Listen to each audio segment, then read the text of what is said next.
الحمد لله وكفى وسلام على عباده الذين اصطفى أما بعد أعوذ بالله من الشيطان الرجيم بسم الله الرحمن الرحيم ورضوان من الله أكبر سبحان ربك رب العزة عما يصفون وسلام على المرسلين والحمد لله رب العالمين اللهم صل على سيدنا محمد وعلى آل سيدنا محمد وبارك وسلم۔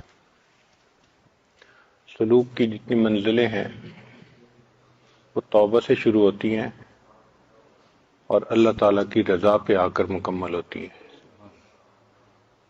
لہذا جس راستے پہ ہم اپنی زندگی گزار رہے ہیں اس کی پہلی منزل توبہ ہے، سچی توبہ۔ پھر یہ منزلیں بڑھتے بڑھتے آخری منزل اللہ کی رضا۔ ہمارا مقصود یہ ہے کہ اللہ تعالی ہم سے راضی ہو جائے۔ وَرِضْوَانٌ مِّنَ اللَّهِ اکبر۔ اللہ تعالیٰ کی رضا سب سے بڑی بات ہے، بڑی نعمت ہے۔ اس لیے جنتی جب جنت میں جائیں گے ان کو ہر طرح کی نعمتیں ملیں گی، وہ بہت خوش ہوں گے، انجوائے کریں گے۔ پھر اللہ تعالیٰ ہم سے پوچھیں گے اے میرے بندو تمہیں کسی اور چیز کی ضرورت ہے؟ وہ کہیں گے اے اللہ ہر چیز تو آپ نے دے دی، ہم جو چاہتے ہیں وہ ہو جاتا ہے، تو ہم آپ سے اور کیا مانگیں؟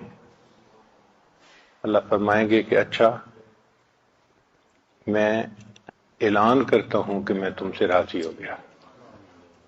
یہ جو اعلان ہوگا جنتیوں کو اس پر اتنی خوشی ہوگی کہ کسی اور نعمت پر اتنی خوشی نہیں ہوگی کہ اللہ ہم سے راضی ہو گئے۔ اللہ اس وقت راضی ہوں گے، پھر اس کے بعد کبھی ناراض نہیں ہوں گے۔ یہ کتنی بڑی نعمت ہے اللہ تعالی ہم سے راضی ہو جائے۔ ہماری پوری زندگی کا لب لباب نچوڑ اللہ کو راضی کرنا، محبوب راضی ہو جائے، محبوب حقیقی۔ چنانچہ آج کا عنوان ہے رضا بالقضاء۔ اللہ نے جس بندے کی جو تقدیر لکھ دی وہ اس کے اوپر راضی ہو جائے۔ عام طور پر شیطان یہ دشمنی کرتا ہے کہ بندے کے دل میں ڈالتا ہے کہ وائی می، میرے ساتھ یہ کیوں ہو رہا ہے؟ حالانکہ اللہ تعالیٰ نے ہمیں لاکھوں سے بہتر حالت میں رکھا ہے۔ وہ بھی لوگ ہیں جن کی آنکھیں ہی نہیں، جو بول ہی نہیں سکتے، جو سن ہی نہیں سکتے، جن کے پاؤں سلامت نہیں، ہاتھ سلامت نہیں۔ ایسے بھی ہیں کہ باڈی ہے لیکن ان کی عقل سلامت نہیں، سوچ نہیں سکتے۔ تو اللہ تعالیٰ نے ہمیں دیکھیں کتنی نعمتوں میں رکھا۔ پھر کتنے لوگ ہیں جو بے اولاد ہیں، باوجود اس کے کہ وہ مال پیسے والے ہیں، اولاد سے محروم ہیں۔ اللہ نے ہمیں اولاد کی بھی نعمت عطا فرمائی۔ پھر اللہ تعالیٰ نے ہمیں ایمان کی بھی نعمت عطا فرمائی۔ تو ہم اگر نعمتوں پہ غور کریں تو ہم تو اللہ تعالیٰ کی نعمتوں میں ڈوبے ہوئے بندے ہیں۔ یقین کریں کہ جتنی نعمتیں اس نے ہمیں دی ہیں وہ ہماری اوقات سے بڑھ کر ہیں۔ ہم اس قابل نہیں تھے، بن مانگے اس نے یہ نعمتیں عطا فرمائی۔ تو ہم اپنی تقدیر پہ راضی رہیں، جو اللہ نے لکھ دیا ہم اس پہ راضی ہیں۔ اس کی مثال یوں سمجھیں کہ ایک چھوٹا بچہ اس بات پہ راضی ہوتا ہے کہ اس کی ماں اس کے لیے جو کرے وہ ٹھیک ہے۔ تو جیسا چھوٹے بچے کو ماں پہ اعتماد ہوتا ہے اور وہ ماں کی ہر بات پہ خوش ہو جاتا ہے، اسی طرح بندے کا تعلق اللہ سے ہونا چاہیے کہ ہم اللہ تعالیٰ کی ہر بات پہ راضی ہو جائیں۔ جیسا اللہ نے چاہا ہمیں دنیا کے اندر رکھا، ہم اس حال میں راضی ہیں۔ ایک دفعہ بنی اسرائیل نے حضرت موسیٰ علیہ السلام سے سوال پوچھا کہ اے موسیٰ علیہ السلام ہمیں کیسے پتہ چلے کہ اللہ ہم سے راضی ہیں؟ آپ کو طور پہ جاتے ہیں تو آپ ذرا اللہ تعالیٰ سے پوچھئے۔ چنانچہ حضرت موسیٰ علیہ السلام کو طور پر تشریف لے گئے تو انہوں نے سوال پوچھا اے اللہ میری قوم پوچھتی ہے کہ کیسے پتہ چلے کہ آپ ہم سے راضی ہیں؟ رب کریم نے فرمایا اے میرے پیارے موسیٰ علیہ السلام ان لوگوں کو جا کے بتا دو اگر یہ اپنے دل میں مجھ سے راضی ہیں تو میں ان سے راضی ہوں، اگر ان کے دل میں مجھ سے شکوے ہیں تو میں ان سے ناراض ہوں۔ تو بڑا آسان طریقہ ہے یہ معلوم کرنے کا کہ اللہ ہم سے راضی ہے یا نہیں۔ اپنے دل میں جھانک کے دیکھیں۔ جو مومن ہوتا ہے ہر حال میں اللہ سے راضی، الا الکفر والضلال، سوائے کفر اور گمراہی کے ہر حال میں اللہ سے راضی۔ جس حال میں اللہ رکھے بس ہمارے لیے وہی حال بہتر ہے۔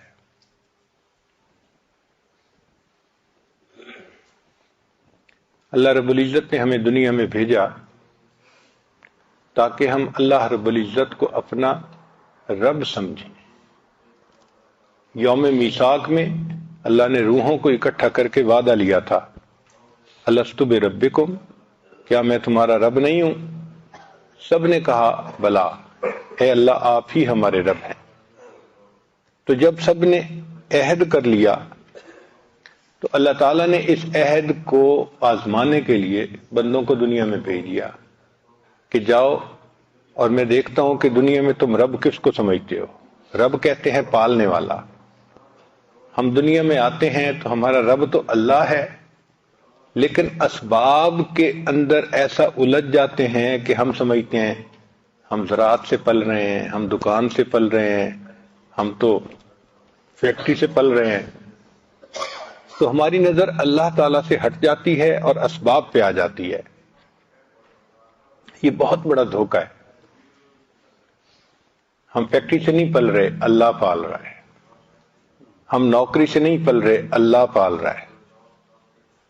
ہم کھیتی سے نہیں پل رہے، اللہ ہمیں پال رہا ہے۔ اللہ تعالیٰ نے ہمارا رزق ان جگہوں میں رکھ دیا ہے، رکھنے والا اللہ ہے۔ اس کی مثال یوں سمجھیں کہ اگر ایک دیہاتی آدمی شہر آئے اور دیکھے کہ ٹوٹی میں سے پانی آ رہا ہے تو وہ تو جاہل ہے، وہ تو یہی سمجھے گا کہ ٹوٹی پانی دے رہی ہے۔ حالانکہ جو سمجھتا ہے وہ جانتا ہے کہ ٹوٹی سے تو پانی کا اظہار ہو رہا ہے، نکل رہا ہے، اصل میں تو پیچھے ایک پمپ ہے جو یہاں پانی بھیج رہا ہے۔ جس طرح پانی پمپ بھیج رہا ہے اور وہ ٹوٹی سے نکلتا نظر آتا ہے، اللہ تعالیٰ رزق ہمارا اپنے خزانوں سے بھیج رہے ہیں۔ وہ ہمیں دکان سے نکلتا نظر آتا ہے، وہ فیکٹری سے نکلتا نظر آتا ہے، وہ زراعت سے نکلتا نظر آتا ہے۔ تو اس میں دھوکے میں پڑنے کی ضرورت نہیں ہے۔ اس لیے فیکٹری کی وجہ سے کوئی ایسا کام نہ کریں جو شریعت کے خلاف ہو، بزنس میں کوئی ایسا کام نہ کریں جو شریعت کے خلاف ہو۔ اس لیے کہ جب اللہ نے رزق دینا ہے تو ہم کیوں کوئی کام ایسا کریں جو اللہ کو ناپسند ہو؟ اور اللہ تعالیٰ نے ہمیں جس حال میں رکھا وہ سب سے بہتر حال۔ یہ بہت بڑا سبق ہے جو ہم نے یاد کرنا ہے کہ ہمارا رب کون ہے؟ اللہ ہے۔ اس لیے قرآن مجید کی ابتدا رب کے نام سے، الحمدللہ رب العالمین، رب کے نام سے۔ اور ہر 2-4 صفحے کو الٹ کے دیکھیے، آپ کو کسی نہ کسی آیت میں رب کا نام نظر آئے گا۔ ایسے لگتا ہے جیسے پورے قرآن میں اللہ تعالیٰ نے اس رب کے لفظ کو سجا دیا ہے۔ اور پھر جو اختتام ہوا تو وہ کس لفظ پہ، کس صورت پہ؟ قل اعوذ برب الناس، وہ بھی رب کا۔ تو ابتدا میں بھی رب اور آخر پہ بھی رب۔ مقصد یہ تھا کہ تم اس یقین کو پکا کر لو کہ پالنے والا کون ہے؟ رب ہے۔ اچھا، ہم اگر نماز پڑھتے ہیں تو ہر رکن میں رب کی یاد۔ دیکھیں ہم رکوع میں کھڑے ہو کے تلاوت کرتے ہیں تو تلاوت میں پڑھتے ہیں الحمدللہ رب العالمین، تو رب کو یاد کیا نا۔ پھر ہم رکوع کرتے ہیں قیام کے بعد تو رکوع میں پڑھتے ہیں سبحان ربی العظیم، رب کو یاد کیا۔ پھر ہم سجدہ کرتے ہیں سبحان ربی الاعلی۔ پھر ہم اتحیات میں بیٹھ جاتے ہیں تو رب جعلنی مقیم الصلاۃ، تو رب کا نام ہر جگہ، ہر رکن میں۔ مقصود یہ تھا کہ ان کے دماغ میں یہ چیز بیٹھ جائے، پکی ہو جائے کہ ہمارا رب اللہ ہے۔ یہ مضبوط ایمان ہماری ضرورت ہے کہ ہماری نظر ہر وقت اللہ تعالیٰ کی ذات پہ ہو۔ اسی لیے قرآن مجید میں جتنی بھی دعائیں ہیں، اکثر دعائیں رب کے نام سے مانگی گئی۔ رب کہتے ہیں کہ جو پرورش کرنے کا ذمہ دار ہو، جیسے بچے کی مربیہ اس کی ماں ہوتی ہے، تو ہمارے مربی کون ہے؟ اللہ تعالیٰ ہے۔ تو دعائیں رب کے نام سے منگوائی گئی، ربنا آتنا فی الدنیا، ربنا ظلمنا انفسنا، ربنا لا تزغ قلوبنا، ربنا اغفر لنا ذنوبنا و اسرافنا فی امرنا۔ تو یہ ربنا ربنا کے لفظ سے اتنی دعائیں کیوں منگوائی گئیں؟ اس میں حکمت ہے۔ اللہ تعالیٰ چاہتے تو اس کے تو 99 نام ہیں جو ہمیں معلوم ہے، اس سے زیادہ ہیں جو اس کے علم میں ہیں، تو اپنے کسی اور نام سے منگوا دیتے نام دعائیں، رب کے نام سے منگوائی، اس لیے کہ رب کے نام میں ایک تعلق ہے کہ یہ بندہ ہے، وہ اللہ ہے اور وہ اس کے ذمہ دار ہیں۔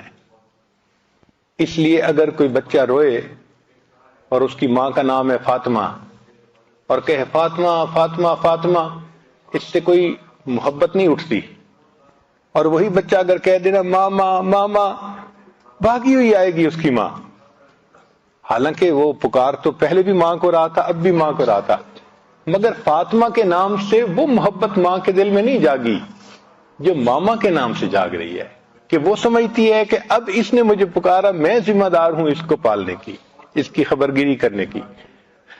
تو رب کریم نے فرمایا کہ میرے بندے جب رب کے نام سے دعا مانگیں گے نا تو میں تو ہوں ہی ذمہ دار، تو میں ان کی دعاؤں کو قبول کر لوں گا۔ اس لیے رب کے نام سے دعائیں مانگنا یہ بڑی اہمیت رکھتا ہے۔ اور عجیب بات کہ یہ سبق ہم نے پوری زندگی یاد کرنا ہے، اور جب قبر میں جائیں گے تو سب سے پہلا سوال کیا پوچھا جائے گا؟ من ربک، تیرا رب، تمہارا رب کون ہے؟ معلوم ہوا کہ ساری زندگی تیاری کی اور امتحان کا پہلا کوشچن یہ ہے کہ من ربک، بتاؤ بھائی تمہارا رب کون ہے۔ اب جس نے تو اللہ پہ ایمان پکا بنا لیا ہوگا وہ تو کہے گا کہ اللہ ربی، اللہ میرا رب ہے، اور جو فیکٹری کو سمجھے گا اور کھیتی کو سمجھے گا وہ کہے گا ہائی ہاتا، مجھے نہیں معلوم کہ میرا رب کون ہے۔ قیامت کے دن بھی انسان اللہ کے سامنے کھڑا ہوگا تو اس دن بھی رب کا تذکرہ، کہ یوم یقوم الناس لرب العالمین، قیامت کے دن انسان اپنے رب کے سامنے کھڑے ہوں گے۔ تو ہمارا تعلق ہے اللہ کے ساتھ، ہم بندے ہیں، وہ ہمارا رب ہے، اس پہ ہمیں خوشی ہونی چاہیے۔ کسی کا مربی اتنا کامل نہیں ہو سکتا جتنا کامل اللہ ہے، کسی کو اتنی صفات حاصل نہیں جو صفات اللہ کو حاصل ہے، کسی کے پاس اتنے خزانے نہیں جو خزانے اللہ کے ہیں۔ تو جب ہمارا رب ایسا ہے کہ ہر اعتبار سے کامل ہے، ہر نقص سے، ہر برائی سے بلند اور برتر ہے، تو ہمیں تو اس بات پہ بہت خوشی اور ناز ہونا چاہیے۔ ہمیں کیا فکر ہے کہ ہمارا رب تو اللہ ہے۔ اس لیے سیدنا علی رضی اللہ عنہ ایک عجیب بات فرماتے تھے، اے اللہ میرے لیے یہی عزت کافی ہے کہ تو میرا پروردگار ہے، اے اللہ میرے لیے یہی عزت کافی ہے کہ تو میرا پروردگار ہے، اور میرے لیے یہی فخر کافی ہے کہ میں تیرا بندہ ہوں۔ یہ باعث فخر ہے ہمارے لیے کہ ہم اللہ کے بندے ہیں۔ اس سے بڑی عزت اور ہمیں کیا مل سکتی ہے کہ اللہ نے ہمیں اپنا بندہ بنا لیا۔ تو 3 باتیں ہیں جو آج کی اس مجلس میں آپ اپنے دل میں اچھی طرح بٹھا لیں۔ پہلی بات کہ ہم اللہ سے راضی ہوں کہ وہ ہمارا رب ہے، خوش ہوں اس بات پہ، دل میں خوشی کی لہر محسوس کریں کہ ہمارا پروردگار اللہ ہے، اور جو بھی ہو جائے اس کو ہم سمجھیں کہ یہ ہمارے اللہ کی طرف سے ہے، اور جو بھی ہے اس میں ہمارے لیے بہتری ہے۔ اس کو کہتے ہیں رضا بالقدر، کہ تقدیر پہ راضی رہنا۔ اور دوسرا کہ ہم نبی علیہ الصلوۃ والسلام سے راضی ہوں کہ وہ ہمارے پیغمبر علیہ السلام ہیں۔ سچی بات ہے، نبی علیہ الصلوۃ والسلام کی تعلیمات کے انوارات جب نصیب ہوتے ہیں نا تو اتنا شکر کا احساس ہوتا ہے دل میں، اے اللہ آپ نے کتنا کرم کیا کہ آپ نے اپنے محبوب کو ہمارا راہبر و رہنما بنا دیا۔ اگر نبی علیہ الصلوۃ والسلام ہمیں زندگی گزارنے کی تعلیم نہ دیتے تو پتہ نہیں آج ہم کن گمراہیوں میں پڑے ہوئے ہوتے۔ دیکھیں مسنون دعاؤں کے معنی پہ غور کریں۔ اگر نبی علیہ الصلوۃ والسلام نے یہ دعائیں مانگنی نہ سکھائی ہوتی، انسانوں کے دماغ کی پرواز اتنی نہیں تھی کہ وہ اپنے دماغ سے ایسی دعائیں مانگ سکتے. اب یہ جو ہے رب اللہم مہدنا فی من ہدیت وعافنا فی من عافیت، ان کے معنی پہ غور کریں. معانی بتاتے ہیں کہ اگر یہ دعا نبی علیہ الصلوۃ والسلام نہ سکھاتے تو کسی ولی کی اتنی پرواز نہیں تھی کہ وہ اپنی فہم سے ایسی دعا مانگ سکتا. یہ نبوت کی شان ہے. جو اللہ کو کامل جانتے تھے انہوں نے مانگنا سکھا دیا. اور جو طائف کی دعا ہے وہ تو پڑھ کے حیران ہی ہوتے ہیں، حیرت ہی ختم نہیں ہوتی کہ اللہ کے محبوب صلی اللہ علیہ وسلم نے کتنی خوبصورت دعا مانگی. اور یہ دعا اللہم انی عبدک وابن عبدک وابن امتک، حیران ہوتے ہیں یا اللہ کیا سونے کی سیاہی سے لکھنے کے قابل الفاظ ہیں جو محبوب صلی اللہ علیہ وسلم کی مبارک زبان سے نکلے. تو نبی علیہ الصلوۃ والسلام کی تعلیمات کا جب نور نصیب ہوتا ہے نا تو ایک احسان کی کیفیت دل میں آتی ہے کہ شکر ہے کہ اللہ کے حبیب صلی اللہ علیہ وسلم ہمارے معلم اور ہمارے مرشد، ہمارے نبی علیہ الصلوۃ والسلام، اور ان کی محبت دل میں آتی ہے.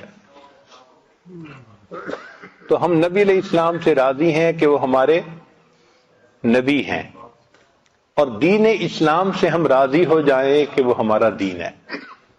سچی بات تو یہ ہے کہ اگر ہمیں دین نہ ملتا ہم جانوروں جیسی زندگی گزارتے ہیں. کتنے لوگ دنیا میں ہیں جو عقل میں ہم سے اچھے ہیں لیکن بیچارے ایسی بری زندگی گزار رہے ہیں کہ جانوروں جیسی. ہمیں شریعت نے بتایا کہ دیکھو یہ حلال ہے کھاؤ اور یہ حرام ہے مت کھاؤ. ان بیچاروں کو پتہ ہی نہیں، حرام حلال کی تمیز ہی نہیں، چنانچہ پتہ نہیں کیا کیا چیزیں کھاتے ہیں. ہمارے ایک قریبی ساتھی تھے، وہ ایک مرتبہ چائنا چلے گئے. اب وہاں لوگ انگلش کم جانتے ہیں اور یہ انگلش ہی بول سکتے تھے، تو ان کو خوب بھوک لگی. یہ چاہتے تھے کہ میں کہیں سے کچھ کھانا کھاؤں، تو انہوں نے سوچا کہ چلو میں اشاروں کی زبان سے اپنا کام نکالتا ہوں. ایک چائنیز کو انہوں نے کھڑا کیا اور اس کو انہوں نے کہنا چاہا کہ بھئی مجھے بھوک لگی ہے، تو انہوں نے پیٹ کی طرف اشارہ کیا، پیٹ خالی ہے میرا. وہ ان کو لے کے گیا ایک جگہ، جا کے دیکھا تو وہ ٹوائلٹ تھا. وہ سمجھا ان کے پیٹ میں خرابی ہے اور یہ بیچارہ ٹوائلٹ جانا چاہتا ہے. کہتے ہیں کہ میں ٹوائلٹ میں آگے حیران، یہ مجھے کہاں لے کے آیا. پھر میں نے سوچا کہ میں کچھ اور طریقہ اختیار کروں. ایک دوسرے بندے کو روکا اور اس بندے کو پھر میں نے منہ کی طرف اشارہ کیا کہ میں کچھ کھانا چاہتا ہوں. وہ مجھے کہنے لگا کہ آؤ میرے ساتھ. وہ مجھے لے کے گیا ایک ریسٹورانٹ کے اوپر، اور میں نے دیکھا تو وہاں مچھلیاں اور اس قسم کی چیزیں بہت تلی ہوئی پڑی تھی، کباب بنے ہوئے پڑے تھے. اور میں ان کو دیکھ رہا تھا تو کہنے لگا کہ جہاں مچھلی پڑی تھی وہاں ایک چوہا بھی پڑا تھا، پورا کا پورا تلا ہوا. اس کی دم بھی نظر آ رہی ہے، مونچھیں بھی نظر آ رہی ہیں. کہتے اس کو دیکھ کے مجھے تو طبیعت میں بڑی کراہت ہوئی کہ ہیں یہ چوہے بھی کھاتے ہیں. خیر میں نے ایک جگہ دیکھا کہ بھئی کچھ گول گول بوٹیاں ہیں، تو میں نے پھر اسے کہا کہ بھئی مجھے یہ سالن چاہیے. اس نے کہا ٹھیک ہے. جب وہ سالن ڈال رہا تھا تو میرے دل میں اچانک خیال آیا میں اسے پوچھ تو لوں کہ یہ گوشت ہے کس کا. تو میں نے اس سے پوچھا کہ بھئی یہ گوشت ہے کس کا. وہ آگے سے کہنے لگا وہ پتہ چلا کتے کا گوشت تھا. تو اب بتائیں کہ ایسے بھی لوگ ہیں بیچارے چوہے کھاتے ہیں، کتے کھاتے ہیں، بندر کھاتے ہیں، سور کھاتے ہیں.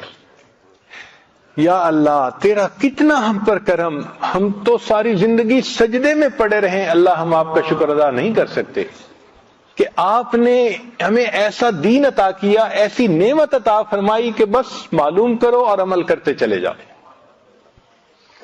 تو ہم یقینی بات ہے کہ اللہ تعالیٰ کے اس نعمت کا شکر ادا نہیں کر سکتے جو دین اسلام کی نعمت اللہ نے دی ہے.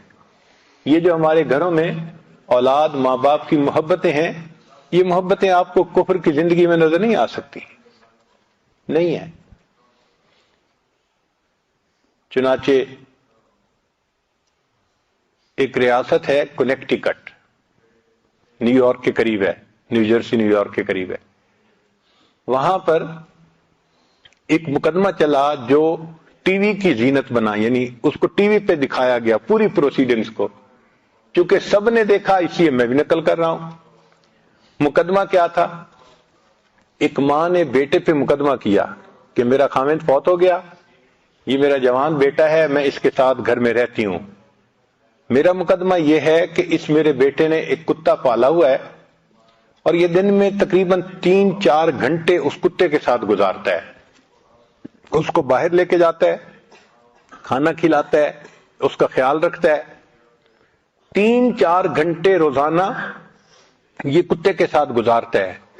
میں اس کی ماں ہوں، میں اکیلی اداس ہوتی ہوں، میرا دل چاہتا ہے کہ یہ بچہ میرے کمرے میں 5 منٹ کے لیے آئے، یہ نہیں آتا، تو میں عدالت سے استدعا کرتی ہوں کہ اس کو حکم دیں کہ یہ روزانہ 5 منٹ کے لیے آ کے مجھے اپنا چہرہ ہی دکھا دیا کرے۔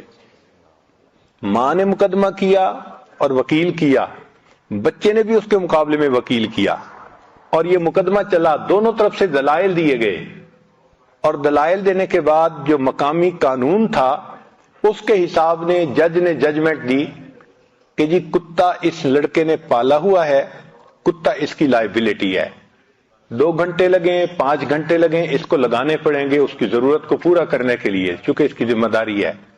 رہ گئی ماں، تو چونکہ بچے کی عمر 18 سال سے اوپر ہو چکی، اس کی ماں اس کی جو ہے لائبلٹی نہیں ہے، ہم قانون کے مطابق بچے کو مجبور نہیں کر سکتے کہ اپنی ماں کو روزانہ چہرہ دکھا دیا کرے۔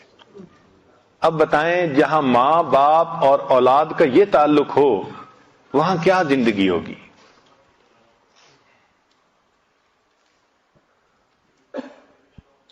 ایک مرتبہ میں ٹرین پہ سفر کرنے کا موقع ملا، وہاں پہ تو ایک جگہ یہ عاجز بیٹھا ہوا تھا، ایک امریکن خاتون، عمر اندازاً اس کی ہوگی کوئی 50 یا اس سے اوپر، وہ دور بیٹھی ہوئی تھی۔ جب اس نے دیکھا کہ یہ بندہ اکیلا بیٹھا ہے تو ساتھ والی سیٹ پر آ کر بیٹھ گئی اور مجھ سے پوچھ لگی آپ مسلمان ہیں؟ میں نے کہا الحمدللہ ہاں میں مسلمان ہوں۔ تو کہنے لگی کہ میں نے یہ سنا ہے کہ مسلمان وعدے کے بڑے پکے ہوتے ہیں۔ میں نے کہا آپ نے ٹھیک سنا ہے، اگر کوئی بھی سچا مسلمان ہوگا تو وہ وعدے کا بڑا پکا ہوگا۔ کہنے لگی اچھا آپ میرے ساتھ ایک وعدہ کر سکتے ہیں؟ مجھے حیرت ہوئی، میں جانتا نہیں یہ کون عورت ہے اور مجھ سے کیوں کہہ رہی ہے کہ میرے ساتھ ایک وعدہ کریں۔ تو میں نے اس سے پوچھا کہ بھئی میں تو نہیں آپ کو جانتا، آپ کیوں کوئی ایسی بات کر رہی ہیں؟ وہ کہنے لگی اصل بات یہ ہے کہ میرے 4 بچے ہیں، 3 بیٹے 1 بیٹی، وہ سارے کے سارے اسی شہر میں رہتے ہیں لیکن وہ جوان ہو چکے ہیں اور ان کے پاس اتنی فرصت نہیں کہ وہ میرے پاس آ سکے، خاوند فوت ہو گیا، میں اکیلی رہتی ہوں، اب سارا دن اکیلا رہ کے میں نفسیاتی مریض بن گئی ہوں، تو میں آپ سے یہ وعدہ لینا چاہتی ہوں کہ آپ امریکہ میں جہاں بھی ہوں گے مجھے روزانہ 1 منٹ کے لیے کلیکٹ کال کریں گے۔ کلیکٹ کال کا مطلب یہ ہوتا ہے کہ میں کہیں سے کال کروں تو بل اس کو آئے گا جو ریسیو کرے گا، تو میں بل پے کروں گی، آپ 1 منٹ کے لیے مجھے صرف ہیلو ہائے کر دیا کریں۔ میں نے کہا اس سے کیا فائدہ ہوگا؟ کہنے لگی کہ مجھے ہوپ رہے گی کہ آج دن میں مجھے بھی کال آئے گی اور کوئی بندہ مجھ سے پوچھے گا تم کیسی ہو۔ ایک ماں جس کے 4 بچے ہیں اور اسی شہر میں ہیں، وہ ماں ترس رہی ہے کہ کوئی بندہ 24 گھنٹے میں 1 مرتبہ کال کر کے مجھے یہ پوچھ لے کہ تم ٹھیک ہو۔ جہاں یہ ماں باپ اور اولاد کا تعلق ہو وہاں کیا خاندانی زندگی ہوگی؟ ہمارے ہاں ماں باپ اولاد میں کیا محبتیں ہیں، یہ سب کس کا نتیجہ ہے؟ دین اسلام کی تعلیمات کا نتیجہ ہے۔ الحمدللہ بچے ماں باپ پہ قربان ہوتے ہیں، ماں باپ اولاد پہ جان دیتے ہیں، یہ محبتیں سب اس وجہ سے ہیں۔ تو یہ دین اسلام کی برکت ہے جو اللہ نے ہمیں عطا فرمائی ہے۔ یہ جو پاک رہنا، صاف رہنا، یہ دین اسلام کی برکت ہے جو اللہ نے ہمیں عطا فرمائی ہے۔ تو ہم 3 باتوں میں بہت خوش ہوں۔ کیا؟ اللہ تعالیٰ سے خوش ہوں کہ وہ ہمارا رب ہے، نبی علیہ السلام سے خوش ہوں کہ وہ ہمارے پیغمبر ہیں، اور دین اسلام سے خوش ہوں کہ وہ ہمارا دین ہے۔ جو بندہ 3 چیزوں میں خوش ہو گیا، اب نبی علیہ السلام کی حدیث مبارکہ سن لیجئے کہ اللہ تعالیٰ کے حبیب صلی اللہ علیہ وسلم فرماتے ہیں ذاق طعم الایمان، اس بندے نے ایمان کا مزہ چکھ لیا. من رضی باللہ ربا، جو اللہ سے راضی ہو گیا کہ اللہ رب ہے، وہ بے محمد النبی، اور محمد صلی اللہ علیہ وسلم سے راضی ہو گیا کہ وہ ہمارے نبی ہیں، وہ بالاسلام دینا، اور اسلام سے راضی ہو گیا کہ وہ دین ہے. یعنی یہ تین کام کرنے سے بندے کو ایمان کی لذت نصیب ہو جاتی ہے، چاشنی نصیب ہو جاتی ہے. تو ہمیں اللہ سے راضی رہنا چاہیے. اللہ ہمیں جس حال میں رکھا ہے ہمارے لیے وہی حال بہتر ہے. اگر کوئی اور حال ہوتا تو ہم دکھی ہو جاتے، ہم پریشان ہو جاتے. یوں بندہ سمجھتا ہے کہ میں تو بڑا دکھی ہوں، حالانکہ ہمیں اللہ تعالیٰ نے لاکھوں سے بہتر حال میں رکھا ہے. شکوے کرنا، یہ کہنا کہ یہ نہ ہوا وہ نہ ہوا، یہ اللہ تعالیٰ کو ناپسند ہے. چنانچہ فرمایا کہ جس نے یہ چاہا کہ جس وقت جو چیز اللہ جل شانہ نے پیدا فرمائی اس وقت میں کوئی دوسری چیز پیدا ہوتی تو اس نے اپنے جہل و نادانی میں کوئی دقیقہ نہ چھوڑا. مشائخ نے لکھا ہے رضا کیا ہے؟ فرماتے ہیں ہوا سرور القلب یمر بمر القضاء، کہ قضاء کے اوپر دل کو سرور مل جائے، اس کو رضا کہتے ہیں. نبی علیہ الصلوۃ والسلام نے ارشاد فرمایا عجبت من قضاء اللہ عز وجل للمؤمن ان اصابہ خیر حمد ربہ وشکر، کہ میں حیران ہوں، تعجب ہوتا ہے مجھے مومن کے حال پر کہ جب اللہ تعالیٰ اس کو اچھے حال میں رکھتا ہے تو وہ اللہ کی حمد بیان کرتا ہے، اس کا شکر ادا کرتا ہے. وَإِنْ أَصَابَتْهُ مُصِیبَةٌ، اور اگر اس بندے کو کوئی مصیبت پہنچتی ہے حامد ربہ وصبر، وہ اللہ کی حمد بیان کرتا ہے اور اس پر صبر کرتا ہے. المؤمن یؤجر فی کل شیء، مومن کو ہر بات میں اجر ملتا ہے. حتی فی اللقمۃ یرفعها الی فی امرأتہ، حتیٰ کہ بیوی کے منہ میں لقمہ ڈالتا ہے اس پر بھی اللہ اجر عطا فرماتے ہیں. کیا خوبصورت دین ہے کہ بیوی کو مسکرا کے دیکھو تو اس پر نیکی ملتی ہے، اور بیوی کے منہ میں لقمہ ڈالو اس پر خوشی ملتی ہے. اپنی ہی انسان ضرورتوں کو پورا کرتا ہے، اللہ نے اس پر بھی ہمارے لیے اجر لکھ دیا ہے. یہ بیوی کے منہ میں لقمہ ڈالنا یہ بھی نبی علیہ الصلوۃ والسلام کی ایسی سنت ہے کہ جس پر گھر آباد ہو جاتے ہیں. ایک مرتبہ لاہور کا ایک نوجوان تھا، اس کی شادی کو کچھ مہینے ہو گئے تھے تو ملنے کے لیے آیا. ہم نے پوچھا سناؤ بھائی آپ خوش ہیں؟ تو بڑا غصے میں تھا، کہنے لگا جی کیا کروں، بس ماں باپ نے ایسی بیوی ڈھونڈ کے دی ہے جو بالکل جو ہے نا وہ دین سے محبت نہیں رکھتی، نماز نہیں پڑھتی، کہتا رہتا ہوں پردے کا خیال نہیں کرتی، فلاں نہیں کرتی، فلاں نہیں کرتی. ایک لمبی چارج شیٹ اس نے بنائی ہوئی تھی. تو مقصد اس کا یہ تھا، یہ کہتے ہیں to read in between the line, کہ اگلا بات تو کر رہا ہے لیکن مدعا کیا ہے یہ سمجھنا پیر کا مقصد، پیر کا کام ہوتا ہے. ہمارے حضرت فرمایا کرتے تھے اگر مرید ہونا 420 تو پیر ہوتا ہے 840. اللہ تعالیٰ ان کو وہ فہم دے دیتے ہیں کہ وہ سمجھ جاتے ہیں کہ یہ چاہتا کیا ہے. اور ہمارے حضرت رحمت اللہ کو تو اللہ نے کشف عطا فرمایا تھا. ایک مرتبہ کراچی میں یہ عاجز خدمت میں حاضر تھا تو ایک عالم آئے، تو مجھے پتا تھا کہ یہ عالم حضرت سے کیا پوچھنے کے لیے آئے ہیں. تو میں حضرت کی خدمت میں حاضر ہوا اور میں نے کہا کہ حضرت وہ فلاں عالم آپ سے ملنے کے لیے آئے ہیں. حضرت نے میری طرف دیکھا اور فرمانے لگے میں لعنت بھیجتا ہوں اس پیر پر کہ جس کو کوئی ملنے کے لیے آئے اور پیر کو پتہ نہ چلے یہ کیوں آیا ہے.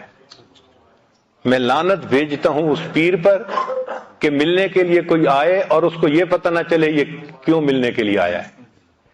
تو ہمارے حضرت کو تو اللہ نے کشف دیا تھا، اللہ نے ان کو ایسی فہم دی تھی، فراست دی تھی کہ وہ پہچانتے تھے. ایک مرتبہ ایک عالم تھے چکوال میں ساتھ گئے تو میں نے عرض کیا حضرت میرے ساتھ ایک عالم آئے ہیں، علاقے کے بڑے معروف عالم ہیں۔ اچھا مجھے نہیں پتا تھا، وہ پہلے حضرت سے مسافہ کر کے چلے گئے تھے۔ تو جب میں نے یہ کہا تو حضرت مجھے فرمانے لگے ہاں میں نے اسے پڑھ لیا ہے، ہاں میں نے اسے پڑھ لیا ہے۔ یعنی آئے اور مسافہ کیا، اور مسافہ کرنے کی دیر میں حضرت فرمانے لگے میں نے اسے پڑھ لیا ہے، مجھے پتہ ہے کہ وہ کس درجے کا عالم ہے۔ تو یہ فراست ہوتی ہے جو اللہ تعالیٰ عطا فرما دیتے ہیں۔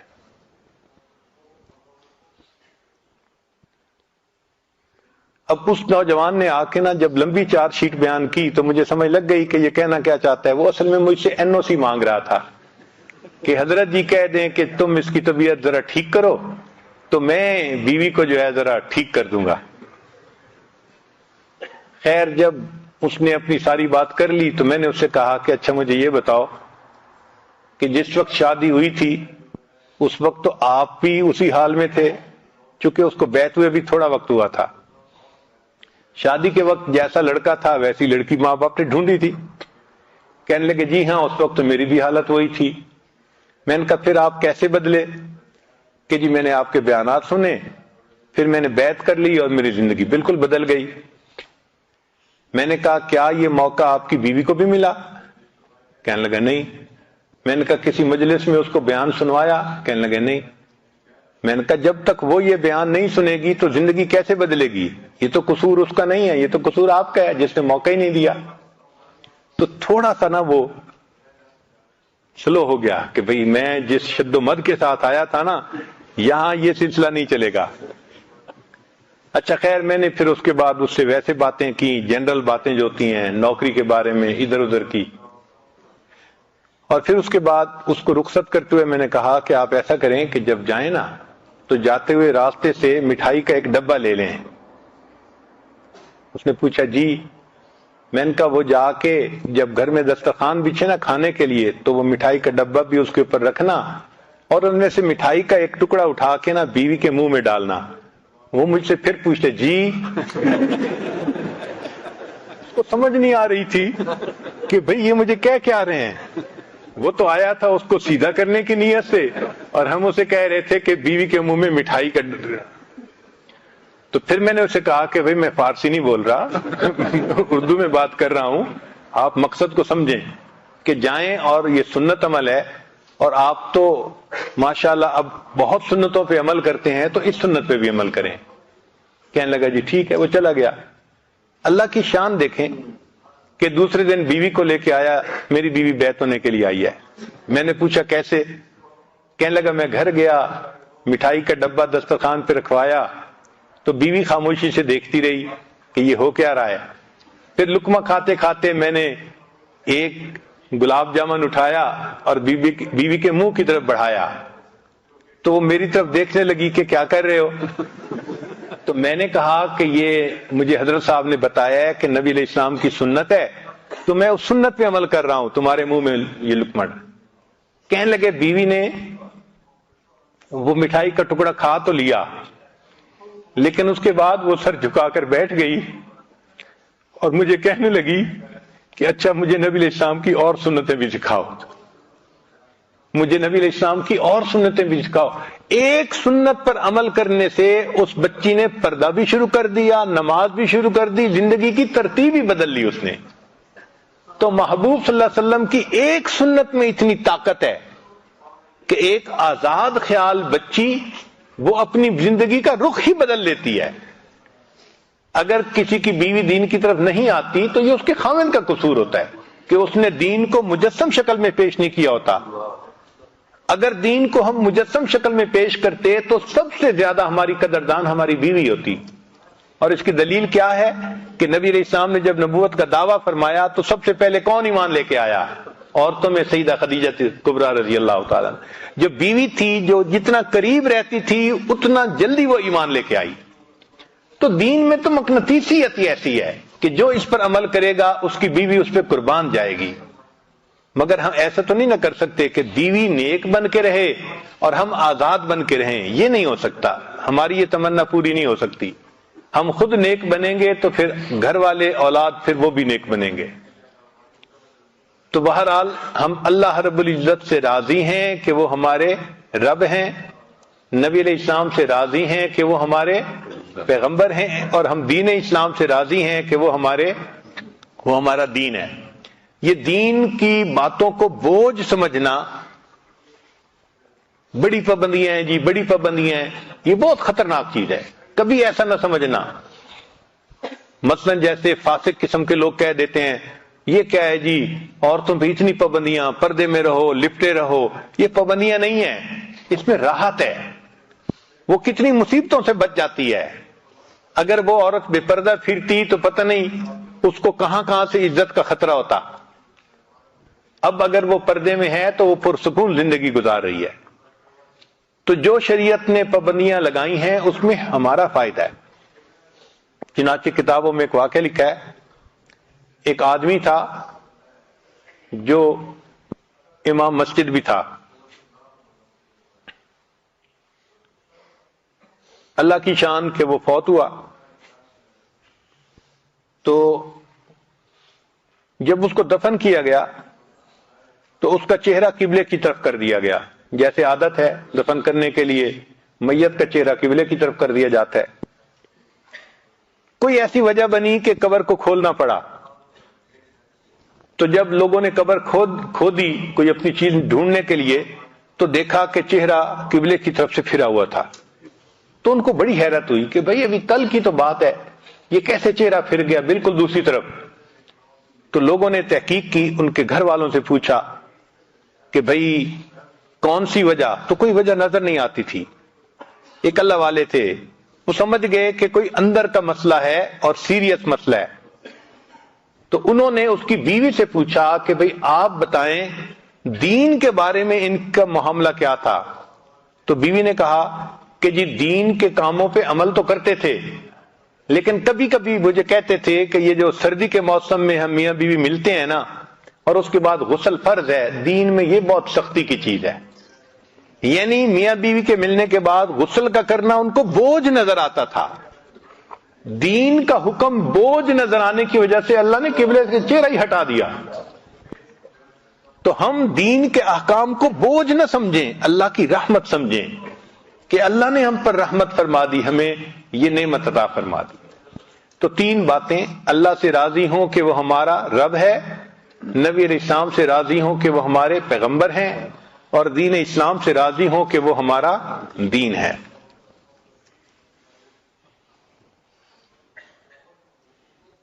قال رسول اللہ صلی اللہ علیہ وسلم الصبر رضا، کہ تقدیر کے اوپر صبر کرنا اس کا نام رضا ہے۔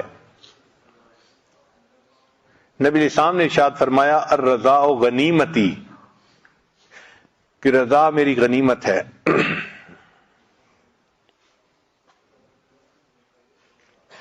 مکتوبات امام ربانی مجدد الثانی رحمۃ اللہ علیہ میں ہے، حضرت حق جل سبحانہ مومنوں کے نزدیک تمام چیزوں سے زیادہ عزیز اور محبوب ہے، خواہ اموال ہوں یا انفس، زندہ کرنا اور مارنا سب اللہ تعالیٰ کے افعال میں سے ہے، کسی دوسرے کو اس میں دخل نہیں، لہذا لازمی طور پر اللہ تعالیٰ کا فعل بھی عزیز تر اور محبوب تر ہوگا، بلکہ مناسب تو یہ ہے کہ محب اپنے محبوب کے فعل سے لذت گیر ہو اور خوشی حاصل ہو۔ جب اللہ سے محبت ہے تو ہماری تقدیر کس نے بنائی؟ اللہ نے بنائی، تو اللہ کے فعل پر بھی ہمیں خوشی ہونی چاہیے نا، سبحان اللہ، اسی کو رضا کہتے ہیں۔ رضا تین چیزوں کا نام ہے۔ اللہ تعالیٰ کا دین جس طرح اس نے اتارا ہے تو اس کے ساتھ راضی ہو جائے، تقدیر اور روزی جس طرح اس نے تیرے اور دوسروں کے لیے مقرر فرمائی تو اس کے ساتھ راضی ہو جائے، اور تیسرا ما سوی اللہ کی بجائے تو اپنے مولا کے ساتھ راضی ہو جائے۔ جنید رحمت اللہ علیہ فرماتے تھے رضا یہ ہے کہ تو اپنے اختیار کو ترک کر دے۔ حارث رحمت اللہ علیہ فرماتے تھے حکم الہی کے جاری ہونے پر دل کو سکون حاصل ہونا رضا ہے۔ ذنون مصری رحمت اللہ فرماتے تھے قضاء الہی کے گزرنے کے ساتھ ساتھ دل کا خوش ہونا یہ رضا ہے۔ وفی بعض الاخبار، اور بعض پہلے کی کتابوں میں یہ لکھا ہے، یقول اللہ تبارک و تعالی، اللہ تعالیٰ یہ ارشاد فرماتے ہیں، من لم یرض بقضائی، جو بندہ میری قضا سے راضی نہیں ہوتا، ولم یصبر علی بلائی، اور میری بھیجی ہوئی بلا کے اوپر صبر نہیں کرتا، فلیخرج من تحت سمائی، اس کو چاہیے کہ میرے آسمان کے نیچے سے نکل جائے، ولیتخذ ربا سوائی، اور میرے سوا کسی اور کو اپنا رب بنا لے۔ وَأَوْحَى اللَّهُ تَعَالَى إِلَىٰ داؤد علیہ السلام، اللہ تعالیٰ نے داؤد علیہ السلام کی طرف وحی نازل فرمائی، یا داؤد ترید و ارید، ایک ہے تیری مرضی اور ایک ہے میری مرضی، وَلَا يَكُونُ إِلَّا مَا أُرِيد، مگر ہوگا وہ جو میری مرضی ہوگی، فَإِن سَلَّمْتَ لِي مَا أُرِيد، اگر تو چاہے کہ جو میری مرضی ہے تو اتیت، تو آتیک بما ترید، اتیتک بما ترید، اگر تو چاہے کہ میری مرضی پوری ہو تو میں تمہیں وہ بھی عطا کر دوں گا جو تمہاری مرضی ہے، اور اگر تو چاہے کہ وہ پورا ہو جو تیری مرضی ہے تو میرے بندے میں تجھے تھکا بھی دوں گا، اور مرضی تو میری ہی پوری ہوگی۔ ایک تیری مرضی ہے، ایک میری مرضی ہے، اگر تو چاہے کہ تیری مرضی پوری ہو تو میں تجھے تھکا بھی دوں گا اور تیری مرضی کو بھی پورا نہیں ہونے دوں گا، اور اگر تو چاہے کہ میری مرضی پوری ہو تو اے میرے بندے میں تیری مرضی کو بھی پورا کر دوں گا۔ تو ہمیں تو اللہ کی مرضی پہ راضی ہو جانا چاہیے۔ لقمان علیہ السلام نے اپنے بیٹے سے کہا، اوصی کا بخصال، اے بیٹے میں تجھے ایک بات کی نصیحت کرتا ہوں، تقربک من اللہ، وہ اللہ کے تمہیں قریب کر دے گی بات، وتباعدک من سخطہ، اور اللہ کے غصے سے تجھے دور کر دے گی، ان تعبد اللہ لا تشرک بہ شیئا، کہ تو اللہ کی عبادت کر اور اللہ کے ساتھ کسی کو شریک نہ بنا، وَإِن ترضى بقدر اللہ فیما احببت وکرہت، اور تو اللہ کی تقدیر پہ راضی ہو جا جو تجھے اچھی لگے یا بری لگے، کوئی بات بھی ایسی تو اس پہ راضی ہو جا، یعنی کوئی چیز پسند ہے، مرضی کے موافق ہے یا مرضی کے خلاف ہے، اس پہ اللہ سے راضی ہو جا، یہ چیز تجھے اللہ کے غصے سے دور کر دے گی۔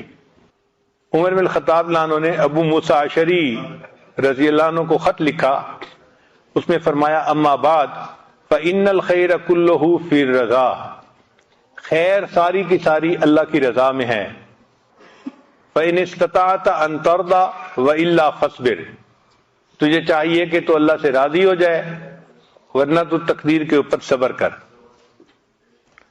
امام ربانی مجدد لسانی رحمۃ اللہ فرماتے ہیں کہ مقام رضا مقام محبت سے بلند ہے، مقام رضا مقام محبت سے بلند ہے۔ فرماتے ہیں مقام رضا محبت اور حب کے مقام سے بھی بالا تر ہے، کیونکہ مرتبہ رضا مرتبہ محبت سے بلند ہے، چونکہ محبت میں اجمالاً اور تفصیلاً انسیت کا وجود ہے، اور مقام رضا میں نسبتیں حذف ہو جاتی ہیں جو حضرت حق سبحانہ کی ذات کے مناسب ہیں، اور مقام رضا کے اوپر حضرت خاتم الرسل علیہ الصلوۃ والتسلیمات کے علاوہ کسی کا قدم نہیں ہے، یعنی جتنے لوگوں کو بھی معرفت نصیب ہوئی ان کو مقام محبت تک معرفت نصیب ہوئی، اور اللہ کے حبیب صلی اللہ علیہ وسلم کو مقام رضا تک ہوئی۔ شاید اسی مقام کی خبر دیتے ہوئے نبی علیہ السلام نے فرمایا ہے، لی مع اللہ وقت لا یسعنی فیہ ملک مقرب ولا نبی مرسل، میرے لیے اللہ تعالیٰ کے ساتھ ایک ایسا وقت بھی ہوتا ہے جس میں کوئی مقرب فرشتہ اور نبی مرسل شریک نہیں ہوتا۔ اب علامات ہیں کہ بندہ رضا کے مقام تک کب پہنچتا ہے۔ پہلی علامت عین مصیبت میں محبت کا بھڑکنا، یعنی اللہ تعالیٰ کی طرف سے بندے کے اوپر کوئی مصیبت آئے اور بندے کے دل میں اللہ کی محبت جوش مار رہی ہو، یہ پہلی علامت۔ چنانچہ ایک صحابی کے بارے میں آتا ہے کہ ان کو پھوڑا نکل آیا، جس پھوڑے سے کہ موت آ جاتی تھی، اور کافی تکلیف کے عالم میں تھے۔ اس تکلیف کے عالم میں وہ اللہ تعالیٰ کو مخاطب کر کے کہتے تھے، اے میرے مالک، تو جو چاہے میرے ساتھ کر، میں تیری محبت کے اوپر ابھی بھی قائم ہوں۔ اے اللہ، تو جو چاہے میرے ساتھ کر، میں تیری محبت پر ابھی بھی قائم ہوں۔ اور ابو سلیمان فرماتے ہیں، اذا صلی العبد عن الشہوات فہو راض، جو بندہ شہوات کو چھوڑ دے وہ اپنے اللہ سے راضی ہو گیا۔ عبداللہ ابن مبارک رحمۃ اللہ فرماتے ہیں، الرضا لا یتمنا خلاف حالہ، اپنے حال کے خلاف جو بندہ تمنا نہ کرے وہ اللہ سے راضی ہوتا ہے۔ رضا بالقضاء کے انعامات، کہ جو بندہ اللہ تعالیٰ کی تقدیر پہ راضی ہو جاتا ہے، اللہ سے خوش ہو جاتا ہے، پھر اس کے بعد اس کو انعام کیا ملتا ہے؟ کمال ایمان کا ذائقہ چکھنا۔ ذاق طعم الایمان من رضی باللہ ربا و بالاسلام دینا و بمحمد الرسولہ۔ دوسرا، اللہ کی محبت کا ملنا۔ چنانچہ الرضا باب اللہ الاعظم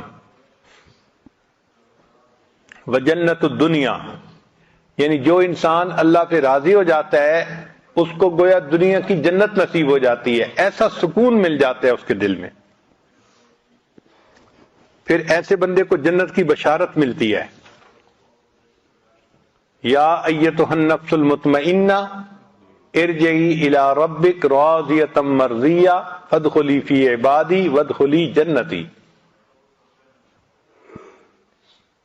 مصیبت پر راضی رہنے والے کے لیے جنت کی بشارت۔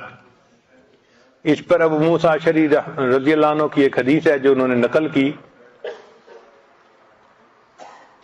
کہ اذا مات ولد العبد قال اللہ للملائکۃ، جب کسی بندے کا بیٹا فوت ہو جائے تو اللہ تعالیٰ ملائکہ کو فرماتے ہیں، قبضتم ولد عبدی، تم نے بندے کے بچے کی روح قبض کر لی؟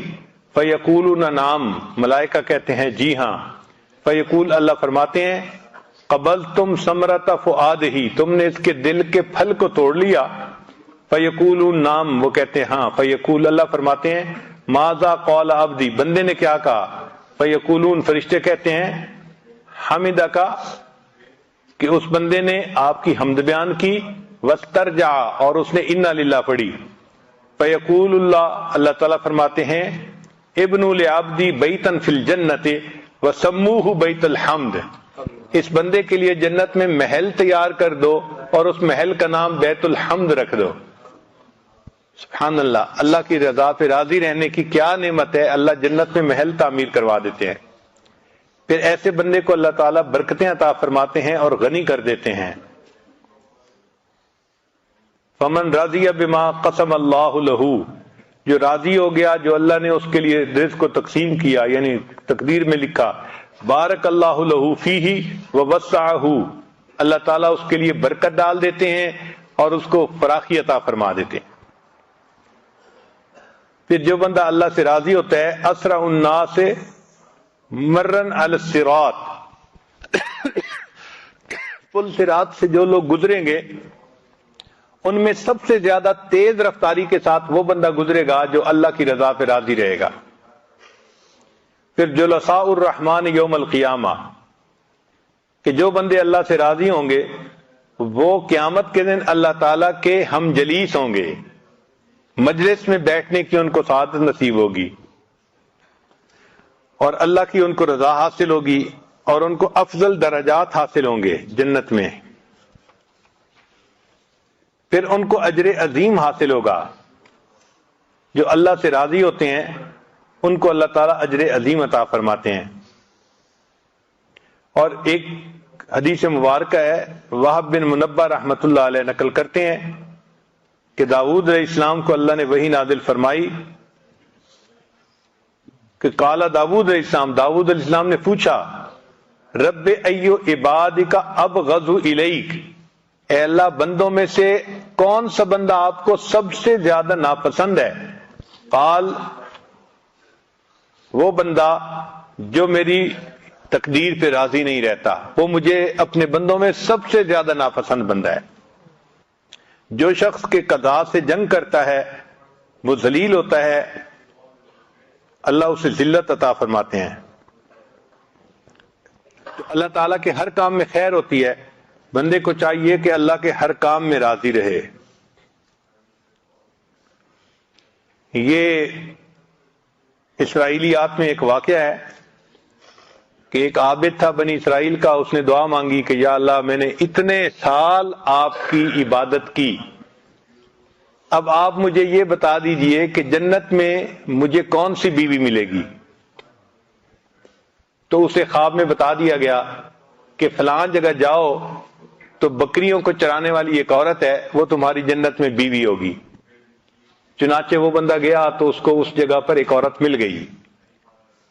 اس نے اس کو کہا کہ میں چاہتا ہوں کہ میں 2-3 دن تمہارے قریب رہوں تاکہ مجھے تمہاری عبادت کا پتہ چلے کہ تم کیسی کرتی ہو۔ اس نے کہا ٹھیک ہے۔